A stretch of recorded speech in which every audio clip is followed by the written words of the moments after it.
Top news.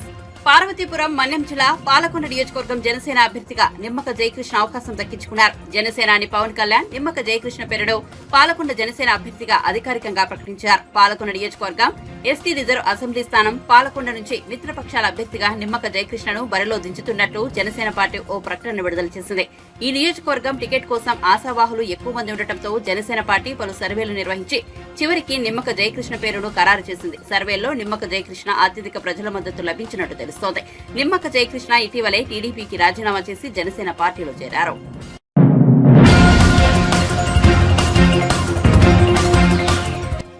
TDP, Janasena, BJP కూటమి అధికారంలోకి వస్తే వాలంటీర్ల పారితోషికాన్ని 10,000కు పెంచుతామని ఉగాది సందర్భంగా చంద్రబాబు హామీ ఇచ్చిన సంగతి తెలిసిందే. వాలంటీర్లు ప్రస్తుతం 5,000 పారితోషికం అందుకుంటుండగా అంతకు రెట్టింపు ఇస్తామని చంద్రబాబు వెల్లడించారు. దీనిపై వైసీపీ ఎమ్మెల్యే మాజీ మంత్రి పేర్ని స్పందించారు. ప్రజలకు గాలం వేసి వారిని వాడుకుని వదిలేయడం చంద్రబాబుకు అలవాటేనని విమర్శించారు. వాలంటీర్ల వ్యవస్థను నాశనం చేయాలని చంద్రబాబు భావించారని, అది కుదరకపోయేసరికి ఇప్పుడు వారిపై కళ్లబొల్లి ప్రేమ ఒలగబోస్తున్నారని పేర్ని ఆరోపించారు. గేలం వేస్తున్నాడు చంద్రబాబు నాయుడు. గేలానికి ఎర్రేం పెడుతున్నాడంటే వాలంటీర్లకి నా ప్రభుత్వం రాగానే 10,000 రూపాయలు ఆన్రోర్యం చేస్తాను, 5,000 రూపాయలు అని చెప్పి.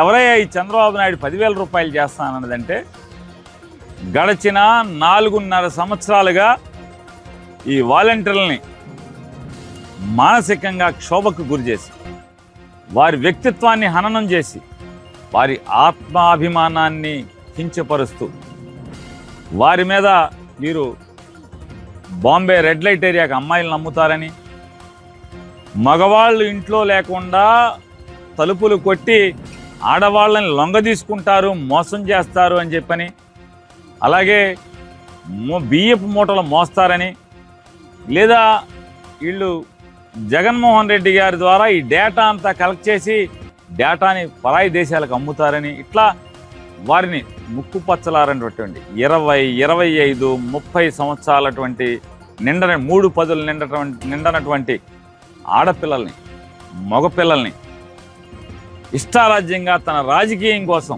అంటే జగన్మోహన్ రెడ్డి గారి ప్రభుత్వం యొక్క బలం ప్రజల్లో నమ్మదగినండి. జగన్ ప్రభుత్వానికి వచ్చినటువంటి నమ్మకం ఏంటి అంటే, వాలంటీర్లతో పేద మధ్యతరగతి వర్గాల మొత్తానికి కూడా ఏ ఆఫీస్కి తిరగకుండా సేవల్ని వారి గుమ్మంలోకి తీసుకెళ్తున్నటువంటి వ్యవస్థ వాలంటీర్ల వ్యవస్థ అని చెప్పని, దానిని ఆ వాలంటీర్ల వ్యవస్థని ఖననం చేద్దామని, ఖండిద్దామని, ముక్కలుగా చేద్దామని చెప్పని చేయనటువంటి ద్రోహమైనటువంటి ప్రయత్నం లేదు.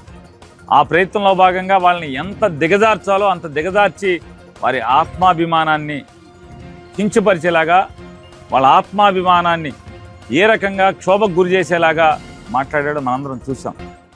ఇవాళ మళ్ళీ ఓట్లు వస్తున్నాయి. ఎప్పుడైతే నిమ్మగడ్డ రమేష్ కుమార్ అనేటువంటి చంద్రబాబు నాయుడు యొక్క తాబేదారు, చంద్రబాబు నాయుడు కోసం స్థానిక సంస్థల ఎన్నికల్లో పనిచేసి మళ్ళీ వాళ్ళు రిటైర్ అయినా కూడా చంద్రబాబు నాయుడు సేవలు వదలకుండా చంద్రబాబు నాయుడు కోసం ఒక డమ్మీ సంస్థను అక్కడ ఏర్పాటు చేసి దాని ప్రజాస్వామ్యాన్ని కాపాడుతా అంటే చంద్రబాబు నాయుడు రాజకీయాల కోసం వీళ్ళు వేషాలు వేస్తారు. ముసుగేసుకుని ప్రజాస్వామ్యాన్ని కాపాడుతామనే ముసుగేసుకుని ఇవాళ ఏం చేశాడా అంటే, చంద్రబాబు కోసం వాలంటీర్లు అనేవాళ్ళు పెన్షన్లు పంచకూడదు, వాలంటీర్లు అనేవాళ్ళు ప్రజలకి సేవలు అందించకూడదు గుమ్మంలోకి అని చెప్పని హైకోర్టులో వేశాడు, ఢిల్లీ హైకోర్టులో వేశాడు, సుప్రీంకోర్టులో వేశాడు. ఎక్కడా కూడా వీళ్ళ ఆటలు సాగలేదని భారతీయ జనతా పార్టీతో ఏం చేశారో మనకు తెలియదు. కానీ వాళ్ళ పొత్తు ప్రభావం ఇవాళ వాలంటీర్ల వ్యవస్థని ఆపేయండి, వాళ్ళ సేవలు నిలుపుదల చేయండి అని చెప్పని. ఎందుకంటే కేంద్ర రాష్ట్ర ఎన్నికల సంఘం వాలంటీర్లతో పెన్షన్ ఇవ్వచ్చు అని చెప్పని 29వ తారీఖు 30వ తారీఖు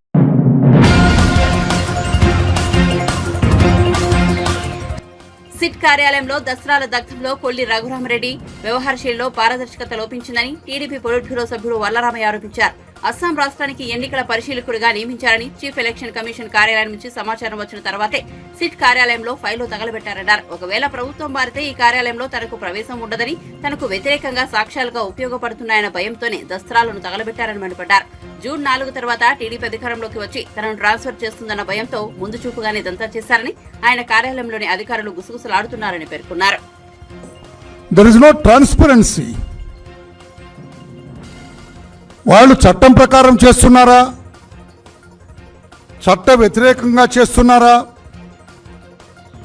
బాధితుల తరఫున చేస్తున్నారా, ముద్దాయిల తరఫున చేస్తున్నారా చెప్పలేని పరిస్థితి చాలామంది పోలీసు అధికారుల వ్యవహార శైలిలో కనిపించటం చాలా బాధాకరం. అది చట్ట వ్యతిరేకం, అది రాజ్యాంగ వ్యతిరేకం. అది పోలీసు అధికారులు ఉద్యోగంలో చేరినప్పుడు వాళ్ళు చేసే సన్నద్ధంటారు ప్రమాణం, వాళ్ళు చేసే ప్రమాణానికి వ్యతిరేకమని చెప్పడానికి చాలా బాధపడుతున్నా. నిన్న పెద్దలు డాక్టర్ కొల్లి రఘురామరెడ్డి గారు, ఆయన సిఐడి చీఫ్గా ఉన్నారు, విజిలెన్స్ అండ్ ఎన్ఫోర్స్మెంట్ హెడ్గా ఉన్నారు. ఇక చాలా చాలా మెడికల్ ఉంది, అది ఉన్నట్టు చాలా ఉన్నాయి. రాష్ట్రంలో అత్యంత ప్రాధాన్యత కలిగిన క్యాబినెట్లో ముఖ్యమంత్రి గారికి మిగతా మంత్రులకు లేని అధికారులు అన్నీ ముఖ్యమంత్రి గారికి ఉంటాయి ఆ శాఖలన్నీ. అట్లాగా ఈయన కూడా చాలా పదవులు ఉన్నాయి, చాలా శాఖలకు అధిపతిగా ఉన్నాడు ఆయన, డిపార్ట్మెంట్స్కు. ఆయన సిట్ అధికారిగా ఉంటూ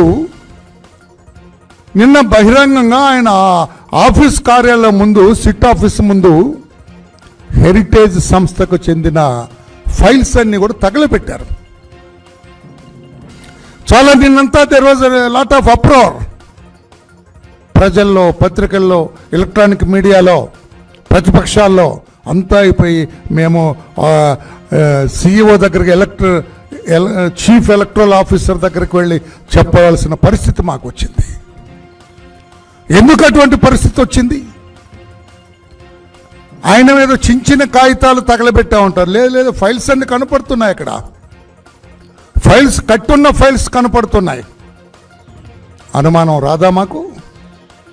పారదర్శకత ఉందా మీరు ఆ తగలబెట్టడంలో? ఎందుకు రాష్ట్రంలో చాలామంది పోలీస్ అధికారుల్ని ప్రజలు అనుమానిస్తున్న నేపథ్యంలో వారి వ్యవహార శైలి రాష్ట్ర ప్రజలు చాలామందికి అనుమానాన్ని కలిగిస్తున్న సందర్భంలో ఈ కొల్లి రఘురామరెడ్డి గారి వ్యవహార శైలి కూడా చాలామంది ప్రశ్నిస్తూ ఉన్నారు, చాలామందికి అనుమానంగా ఉంది.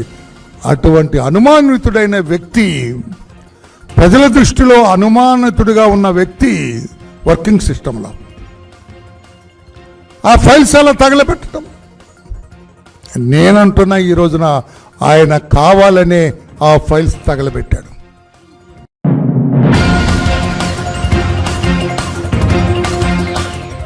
వివేకం సినిమా చూశాక ప్రజలు ఎన్నికల్లో ఓటు వేయాలని వైసీపీ నేత మాజీ మంత్రి డిఎల్ రవీంద్రారెడ్డి అన్నారు. రాష్ట్రం టీడీపీ, జనసేన, బీజేపీ కూటమి అధికారంలోకి వస్తుందన్న ఆయన తాను వైసీపీ ఎంపీ అభ్యర్థి అవినాష్ రెడ్డికి మద్దతు ఇవ్వట్లేదని చెప్పారు. మంగళవారం వైఎస్ఆర్ జిల్లా కాజీపేటలోని తన నివాసంలో ఆయన విలేకరులతో ముచ్చటించారు. వివేకం సినిమా చూసి ఓటేయాలని తన వద్దకు వచ్చిన వారికి చెబుతున్నట్లు తెలిపారు.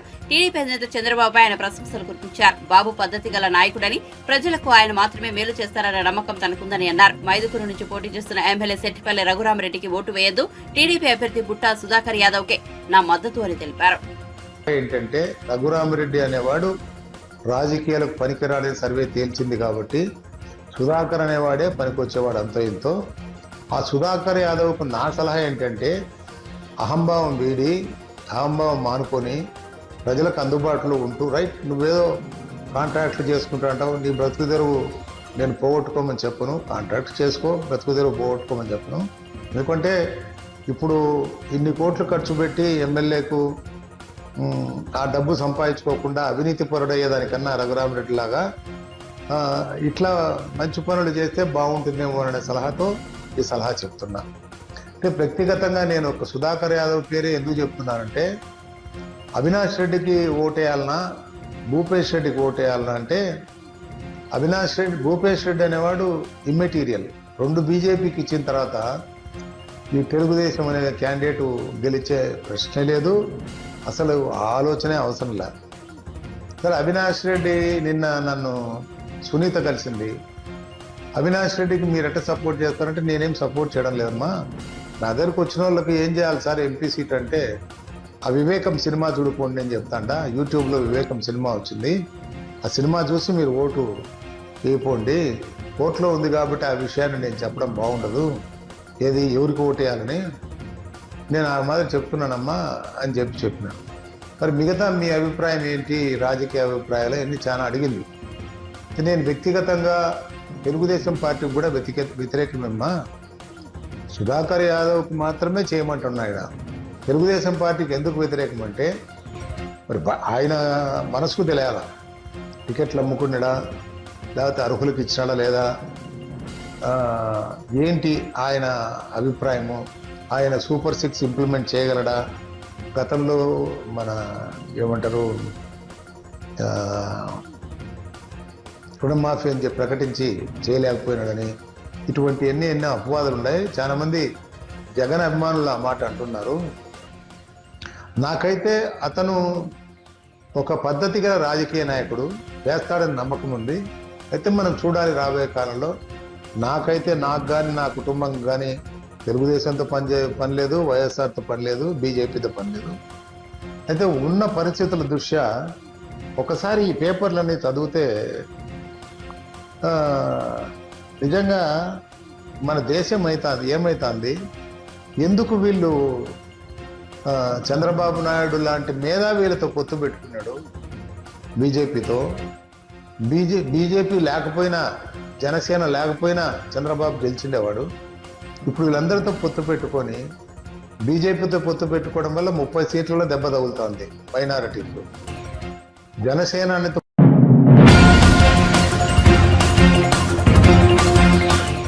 రాయచోటి మాజీ ఎమ్మెల్యే తెలుగుదేశం పార్టీ నాయకులు ఆర్ రమేష్ కుమార్ రెడ్డి తనకు టికెట్ రాకపోవడంతో తీవ్ర అసమ్మతికి గురయ్యారు. 5 ఏళ్లుగా ఇన్ఛార్జిగా పార్టీ కోసం చేసిన కష్టం కనిపించలేదా అంటూ ఆయన అనుచరులు ఆగ్రహం వ్యక్తం చేశారు. ఆయనకు కాకుండా మరో నేత రామ్ ప్రసాద్ రెడ్డికి టికెట్ ఇచ్చారు. ఆ తర్వాత ఆయన అధిష్టాన ముఖ్య నేతలు ఆయన్ను సంప్రదించి సర్దుబాటు చేసే ప్రయత్నాలు ఆ స్థాయిలో జరగలేదు. దీంతో వారిలో మరింత ఆవేదన వ్యక్తమవుతోంది. ఈ పరిణామాల నేపథ్యంలో రమేష్ కుమార్ రెడ్డి టీడీపీకి మంగళవారం రాజీనామా చేశారు. ఆయన నేడో రేపో వైసీపీలో చేరడం ఖాయమైనట్టు వార్తలు వస్తున్నాయి. ఇదే జరిగితే రాయచోటిలో తెలుగుదేశం పార్టీకి పెద్ద కుదిపే ఏర్పడుతుంది. ఈ నష్టం పెద్ద స్థాయిలో ఉంటుందని పరిశీలకులు భావిస్తున్నారు.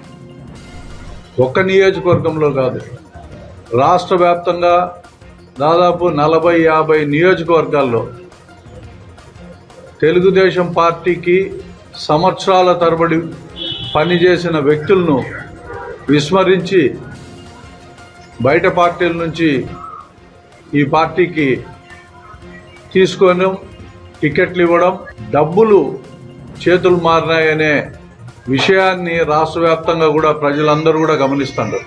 ఒక ముఖ్యమంత్రి కుర్చీ కోసం ఆర్టిఫిషియల్ హైప్ క్రియేట్ చేసి అధికారంలోకి వస్తాడము అని చెప్పి కొత్త వ్యక్తులను కవ్వింపు చర్యలకు పాల్పడి వాళ్ళ దగ్గర డబ్బులు తీసుకొని టికెట్లు ఇవ్వడం చాలా దారుణం.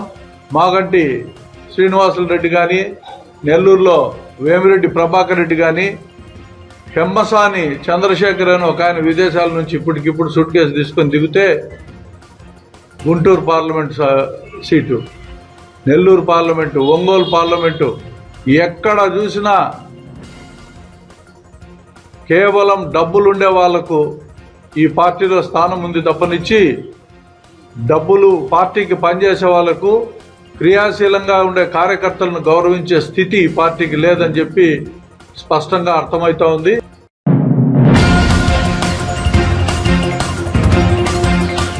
తెలంగాణ ప్రత్యేక రాష్ట్రం కోసం ఉద్యోగులు పోరాటం చేస్తారని బీఆర్ఎస్ నేత మాజీ మంత్రి శ్రీనివాస్ గౌడ్ అన్నారు. కారుణ్య నియామకాలు వెంటనే చేపట్టాలని డిమాండ్ చేశారు. బాధిత కుటుంబాలను జీవనోపాధి కల్పించాలని కోరారు. భార్యాభర్త ఒకే చోట పనిచేసుకునేలా గతంలో కేసీఆర్ అవకాశం కల్పించారని గుర్తు చేశారు. ఆ నిబంధనను ఇప్పుడు కూడా అమలు చేయాలన్నారు. వాళ్ళ జోలికి వస్తే మేము మీ జోలికి వస్తాం అని చెప్తూ ఇది మంచి పద్ధతి కాదు, అందరూ సమానంగా చూడాలని చెప్పి ఒత్తిడి చేస్తూ నూతన ప్రభుత్వాన్ని కొత్తగా ఏర్పాటైనటువంటి మా ముఖ్యమంత్రి గారిని మరి ప్రభుత్వాన్ని మీరు ఇచ్చిన హామీలు వెంటనే అమలు చేయాలని చెప్పి పండుగ రోజు నుంచి రేపటి నుంచి ప్రారంభించి ఒక్కొక్కటి అమలు చేయాలని, వెంటనే హెల్త్ కార్డ్స్ని ప్రవేశపెట్టాలని చెప్పని, పెండింగ్ ఇవ్వాలని చెప్పని నేను మీ ద్వారా డిమాండ్ చేస్తూ ఉన్నాం. అదేవిధంగా కొంతమంది చిన్న ఉద్యోగులను ఎలక్షన్ పేరు మీద వేధిస్తూ సస్పెన్షన్ గురి చేస్తూ అవుట్ సోర్సింగ్ ఉద్యోగులని కాంట్రాక్ట్ ఉద్యోగులను భయప్రాంతాలకు గురి చేస్తుందని తెలిసింది. అది మంచి పద్ధతి కాదని ఇది ఉద్యోగులు వాళ్ళకి తెలియదు, పిలిచేయరని పోవచ్చు. కానీ ఎలక్షన్ నియమావళికి విరుద్ధంగా వాళ్ళు ఏదైనా కండవలు వేసుకోనో లేకపోతే పాంప్లెట్ ఇస్తానో అట్లా ఏదైనా ఎవిడెన్స్ దొరికితే మీరు వాళ్ళని యాక్షన్ తీసుకోండి. కానీ పుట్టి ఎవరో ఇస్తే గుంపులో పోయినంత మాత్రాన ఫోటోలు పెట్టి పాంప్లెట్ చేసి ఉద్యోగులను వేయించి ఇబ్బంది చేస్తుంది మంచి పద్ధతి కాదని చెప్పేసి నేను రిక్వెస్ట్ చేస్తూ మరి ఇంకా కొంతమంది ఉద్యోగులు అధికారులు అక్కడక్కడ చాలా ఇబ్బందులు గురైన తెలుస్తూ ఉంది. మరి వాటిని కూడా కేంద్ర ప్రభుత్వం మన రాష్ట్ర ప్రభుత్వం ఉద్యోగుల సమస్యలపైన దృష్టి పెట్టి అమలు చేయాలని చెప్పి చెప్తూ వెంటనే కాంట్రిబ్యూషన్ పెన్షన్ను రద్దు చేసి పాత పెన్షన్ విధానాన్ని పునరుద్ధరణ చేయాలని చెప్పని నేను డిమాండ్ చేస్తాను.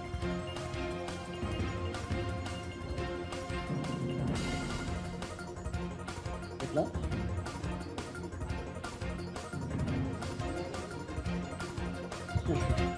నేను టీఆర్ఎస్ అభ్యర్థిని, నేను ఎంక్వైరీ చేయండి అసెంబ్లీలో కాంగ్రెస్ బీజేపీలు రెండు ఐక్యమై నన్ను ఓడించడానికి ప్రయత్నం చేసినా లేదా చెప్పండి.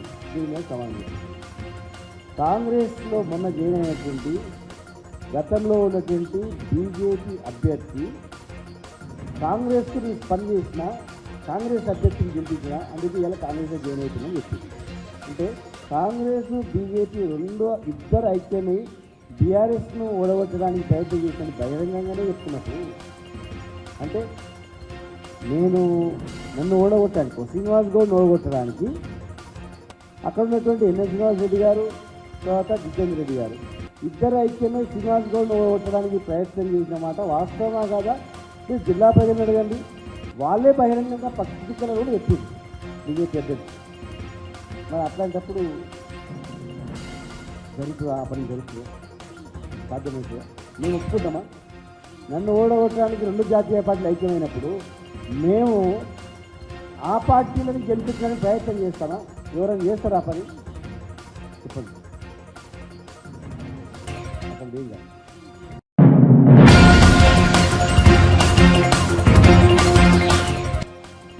ఏపీ ఇంటర్ బోర్డు ఈ నెల 12వ తేదీన ఇంటర్మీడియట్ పరీక్ష ఫలితాలు విడుదల చేసేందుకు ఏర్పాట్లు చేస్తోంది. మొదట రెండో సంవత్సరం ఫలితాలను ఒకేసారి విడుదల చేసేందుకు ఇంటర్మీడియట్ విద్యామండలి సన్నాహాలు చేస్తోంది.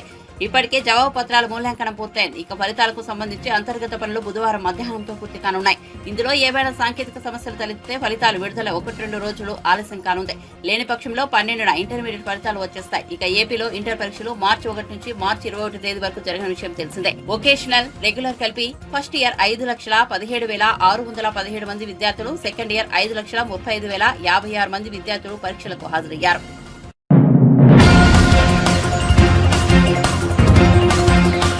చేవెళ్ల లోక్సభ నియోజకవర్గ కాంగ్రెస్ అభ్యర్థి రంజిత్ రెడ్డి హైదరాబాద్ నగరంలోని పలు ప్రాంతాల్లో వర్కింగ్ ఉమెన్ కు ఉగాది పచ్చడిని పంచారు. కుటుంబ సభ్యులు తయారు చేసిన పచ్చడిని ఆయన వర్కింగ్ ఉమెన్ కు స్వయంగా అందించారు. ఈ సందర్భంగా ఆయన ఓ వీడియోను విడుదల చేశారు. చేవెళ్ల పార్లమెంట్ పరిధిలోని ప్రజలందరికీ తెలుగు సంవత్సరాది ఉగాది శుభాకాంక్షలు తెలిపారు.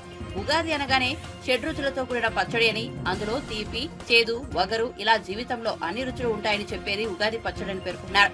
వర్కింగ్ ఉమెన్ కు మరికొంతమంది ఇలాంటి ఉగాది పచ్చడి అందుబాటులో ఉండకపోవచ్చని, అందుకే తాను కుటుంబ సభ్యులు కలిసి పలు ప్రాంతాల్లో ఉగాది పచ్చడిని పంపిణీ చేశామని తెలిపారు. అందరితో కలిసిమెలిసి పండుగ జరుపుకున్నట్లు చెప్పారు. అందరికీ నమస్కారం.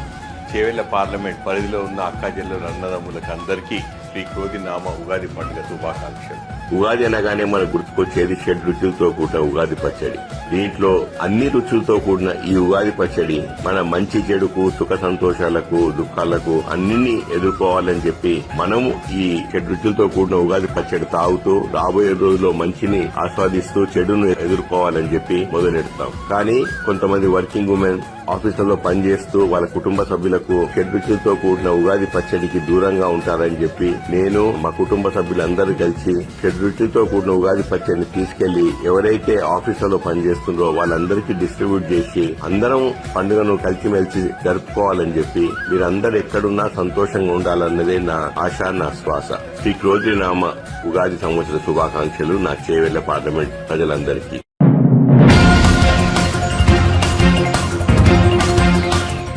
తమిళనాడులో ప్రధాని నరేంద్ర మోదీ రోడ్ షో నిర్వహించారు. వాగ్నర్ పార్క్ నుంచి ప్రారంభమైన ఈ రోడ్ షో ఎల్డామ్స్ రోడ్డు వరకు కొనసాగింది. ఈ రోడ్ షో సందర్భంగా ప్రధాని Modi south Chennai, north Chennai, central Chennai party అభ్యర్థులను పరిచయం చేసుకున్నారు. తెలంగాణ మాజీ గవర్నర్ తమిళిసై సౌందరరాజన్ సౌత్ చెన్నై నుంచి పోటీ చేస్తున్నారు. రోడ్ షో ప్రారంభమైన తర్వాత తమిళనాడు బీజేపీ అధ్యక్షుడు అన్నామలై తమిళిసై ప్రధాని మోదీతో కలిసి వాహనంపై ఎక్కి రోడ్ షోలో పాల్గొన్నారు. ఓపెన్ టాప్ వాహనంలో మోదీ పక్కన ఇద్దరు నిల్చొని ఉన్నారు. ప్రధాని రోడ్డుకు ఇరువైపులా ఉన్న ప్రజలకు అభివాదం చేస్తూ బీజేపీ గుర్తును చూపిస్తూ ముందుకు కదిలారు. ర్యాలీకి వచ్చిన ప్రజలు మోదీ మోదీ అంటూ నినాదాలు చేశారు. మోదీ కూడా తెలంగాణలో పర్యటించనున్నారు. ఏప్రిల్ 19న తమిళనాడులో లోక్సభ ఎన్నికలు జరగనున్నాయి.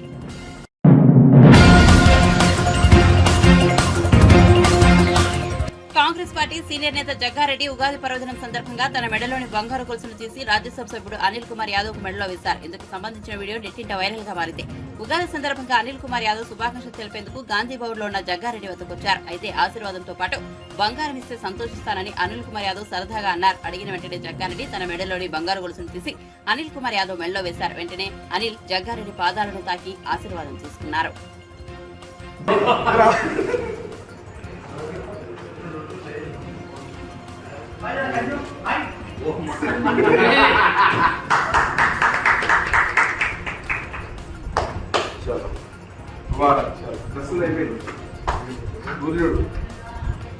ఏం చేస్తుంది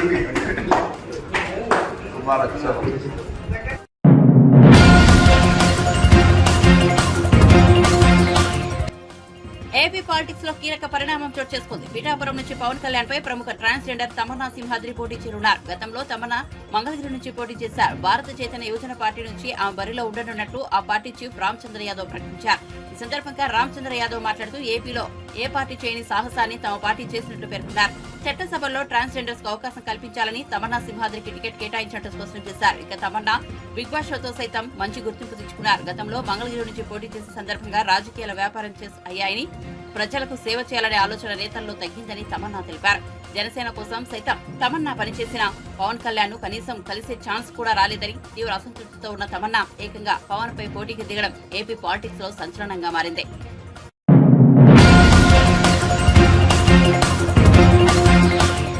ఛత్తీస్గఢ్ లో మంగళవారం రాత్రి ఘోర బస్సు ప్రమాదం జరిగింది. ఈ ప్రమాదంలో 15 మంది మృత్యువాత పడ్డారు. దుర్గు జిల్లాలో ప్రైవేట్ సంస్థ ఉద్యోగులను తీసుకెళ్తున్న బస్సు మంగళవారం రాత్రి 8:30 సమయంలో ప్రమాదవశాత్తు మట్టిగరి వద్ద మొరం కోసం త్రవ్విన గొయ్యిలో పడిపోయింది. ఈ ఘటనలో 11 మంది అక్కడికక్కడే చనిపోయారు. 4 ఆసుపత్రిలో చికిత్స పొందుతూ ప్రాణాలు కోల్పోయారు. మరో 12 మందికి పైగా గాయపడ్డారు. స్థానికంగా ఉండే ఓ డిస్టిలరీ సంస్థలో పనిచేస్తున్న 30 మంది ఉద్యోగులను ఇళ్లకు తరలిస్తున్న సమయంలో ఈ ప్రమాదం చోటు చేసుకుంది. ఉద్యోగులతో వస్తున్న బస్సు కృష్ణారి పోలీస్ స్టేషన్ లో పరిధిలోని కాప్రి గ్రామం సమీపంలో ప్రమాదం బారిన పడింది. 40 అడుగుల లోతుల గొయ్యిలో బస్సు పడిపోవడంతో ప్రాణ నష్టం భారీగా సంభవించింది.